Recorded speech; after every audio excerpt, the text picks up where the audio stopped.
President's a Democrat, the media suddenly lose interest in presidential gaffes. All of the clips you're about to see are from the last 2 months. None of them were discussed or covered on ABC, CBS, NBC, CNN, or MSNBC after they happened.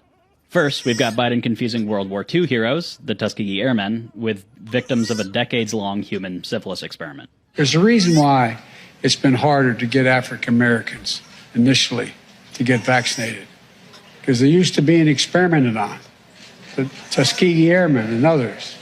At the G7 summit, Biden tried to talk about U.S.-Russia cooperation in Syria, but it came out sounding like this. We can work together with Russia. For example, in Libya, we can save the lives of people in Libya.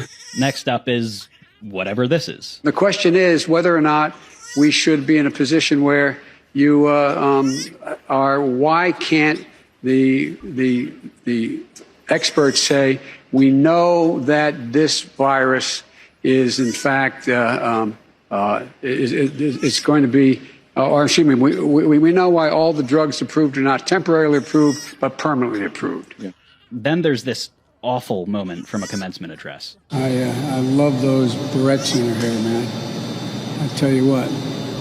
Look at her. She looks like she's 19 years old, sitting there with her, like a little lady with her legs crossed. That poor sign language interpreter. And here he is just flat out making stuff up. Anyway, and if we I don't used to drive an 18-wheeler, man. Yeah. Oh, I wish I could. That's I awesome. got to. Do any of these snippets have massive political implications?